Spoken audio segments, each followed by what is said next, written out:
Hello student, இப்போ நம்ம என்ன பார்க்க போகிறோம்னா 10th ஸ்டாண்டர்ட் என்சிஆர்டியில் சாப்டர் 1 ரியல் நம்பர்ஸில் எக்ஸாம்பிள் 6 பார்க்க போகிறோம்.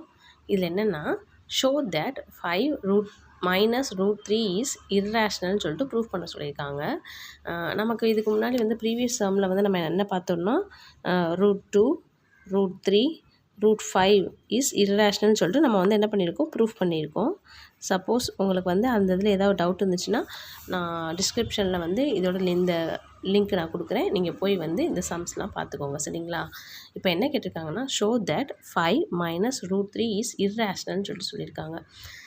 இப்போ √2, √3, √5 வந்து இர்ரேஷ்னல்னு சொல்லிட்டு நம்ம ஆல்ரெடி ப்ரூஃப் பண்ணிட்டோம்.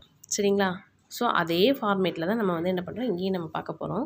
இப்போ வந்து என்னென்னா இங்கே வந்து இர்ரேஷ்னல் ப்ரூஃப் பண்ண சொல்லியிருக்காங்க. நம்ம ஃபஸ்ட்டு அதை வந்து என்ன எடுத்துக்கலாம்னா நம்ம வந்து ஒரு தப்பாக ஒரு அசம்ப்ஷன் எடுத்துக்க போகிறோம். 5 - 3 இஸ் ரேஷ்னல்னு சொல்லிட்டு ஒரு அசம்ப்ஷன் நம்ம எடுத்துக்க போகிறோம். ஓகேங்களா? நமக்கு ரேஷ்னல் நம்பருக்கு வந்து கண்டிஷன் வந்து நான் சொல்லியிருக்கேன். ஒரு p/qன்ற ஒரு நம்பர் வந்து இருக்கும், இன்டீஜர்ஸ். சரிங்களா? இதை நம்ம வந்து ஒரு காமன் ஃபேக்டரால் ரெடியூஸ் பண்ண போய் நமக்கு வந்து என்ன கிடைக்கும்னா a/bங்கிற ஒரு கோப்ரைம் கிடைக்கும். சரிங்களா? ஸோ இந்த a/bக்கு வந்து காமன் ஃபேக்டர் வந்து என்னவா இருக்கும்னா 1ன்ற வேல்யூவாக தான் இருக்கும். சரிங்களா? ஸோ அதை தான் நான் இங்கே எழுதியிருக்கேன். இதான் வந்து ரேஷ்னலாக இருக்கிறதுக்குரிய கண்டிஷன். சரிங்களா? இப்போ வந்து 5 - √3 = a/b இந்த கோப்ரைமை நான் இங்கே எழுதியிருக்கேன். ஓகேவா? இப்போ பாருங்கள், இதை வந்து நான் என்ன பண்ணியிருக்கேன், இந்த -√3 வந்து ஆப்போசிட்டில் வந்து கொண்டு போயிருக்கேன். அதாவது இந்த இன்டீஜர்ஸ் a/b இருக்குல்ல கோப்ரைம், இதை நான் ஆப்போசிட் சைடு இந்த சைடு கொண்டு வந்திருக்கேன். ஸோ அப்போ வந்து சைன் சேஞ்சஸ் ஆகும் பாருங்கள். இப்போ 5 இந்த a/bங்கிறது ஆப்போசிட் சைடில் இங்கே இது வந்து போகும்போது வந்து என்ன ஆகும்னா -a/bயாக மாறும். இங்கே -√3 இருக்கிறது இங்கே இந்த சைடு போகும்போது என்ன ஆகும், +√3 மாறும். சரிங்களா? ஸோ அதை தான் நான் இங்கே போட்டிருக்கேன். இப்போ பாருங்கள், இப்போ இதை வந்து என்ன பண்ணுறோம், கிராஸ் மல்டிப்ளிகேஷன் பண்ணியிருக்கேன். ஓகேவா? 5b - a/b = √3. ஓகேவா?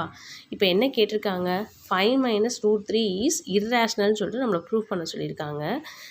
நமக்கு வந்து என்ன சொல்லியிருக்காங்கன்னா இப்போ a/aங்கிறதுக்கு ஒரு வேல்யூ இருக்கும். a = 1 இருக்கலாம், 2 இருக்கலாம், 3, 4, 5 ஏதாவது ஒரு இன்டீஜராக இருக்கலாம். அதேமாதிரி bங்கிறது 1, 2, 3, 4 ஏதாவது ஒரு இன்டீஜர்ஸாக இருக்கலாம். சரிங்களா? ஸோ இந்த a/bக்கு வந்து ஏதாவது ஒரு வேல்யூ வந்து நம்ம சப்ஸ்டியூட் பண்ணால் வர ஆன்சர் வந்து என்னவா கிடைக்கும்னா ஏதோ ஒரு இன்டீஜர்ஸாக தான் கிடைக்கும். சரிங்களா? ஏதோ ஒரு ரேஷ்னல் நம்பராக தான் கிடைக்கும். சரிங்களா? a/bங்கிறத இந்த வேல்யூக்கு வந்து நம்ம ஏதோ ஒரு இன்டீஜர்ஸ் வேல்யூ நம்ம அப்ளை பண்ணோம்னா இந்த வர வேல்யூ வந்து என்னென்னா ரேஷ்னல் நம்பராக தான் கிடைக்கும். ஆனால் பாருங்கள், ஒரு ரேஷ்னல் நம்பர் ஈக்குவல் டு √3 அப்படிங்கிறது இது இம்பாசிபிள். சரிங்களா? ஏன் இம்பாசிபிள் அப்படின்னா ஒரு ரேஷ்னல் நம்பர் வந்து ஈக்குவல் டு வந்து என்னவாக இருக்கும், இன்னொரு ரேஷ்னல் நம்பராக தான் இருக்கும். சரிங்களா? ஒரு ரேஷ்னல் நம்பர் வந்து ஈக்குவல் டு இர்ரேஷ்னல் நம்பராக இருக்காது. சரிங்களா?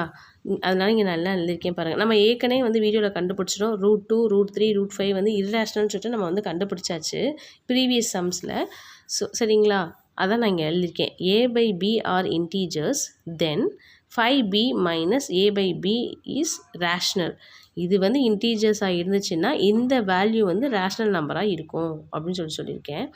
இது வந்து இந்த ரேஷ்னல் நம்பர் வந்து ஈக்குவல் டு இர்ரேஷ்னல் நம்பராக இருக்குமா?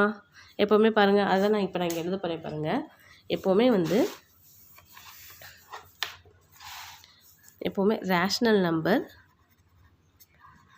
ஈக்குவல் டு இர்ரேஷ்னல் நம்பராக இருக்குமா? இருக்காது. சரிங்களா? ஸோ இது வந்து எப்போவுமே இருக்கும் நாட் ஈக்குவல் டு, ரெண்டுமே வந்து நாட் ஈக்குவல்ட்டாக தான் இருக்கும். சரிங்களா? அதான் இங்கே கொடுத்துருக்காங்க. இது ரேஷ்னலாகவும் இந்த √3 வந்து இர்ரேஷ்னலாகவும் இருக்க வாய்ப்பு கிடையாது. சரிங்களா? ஸோ அதனால் என்ன பண்ணுறாங்க, இந்த 5b - a/b வந்து இதுவும் இர்ரேஷ்னல் தான் அப்படின்னு சொல்லிட்டு இங்கே நம்ம எழுதியிருக்கோம். சரிங்களா? a/b are integers, then 5b - a/b is rational and so √3 is rational. இது ரேஷ்னல்னா இதுவும் ரேஷ்னல் தான் அப்படின்னு நம்ம எடுத்துக்கிட்டாலும், ஆனால் நம்ம ஏற்கனவே we already found that √3 is irrational. நம்ம ஏற்கனவே கண்டுபிடிச்சதில் வந்து என்னென்னா √3 வந்து இர்ரேஷ்னல் கண்டுபிடிச்சிருக்கோம். So our assumption is wrong. நம்ம வந்து 5 - √3ன்னு ஏற்கனவே நம்ம வந்து ரேஷ்னல்னு எடுத்துருக்கோம்ல. ஸோ இது வந்து என்னென்னா ராங். சரிங்களா? அதனால் வந்து 5 - √3 இஸ் இர்ரேஷ்னல். ஓகேவா?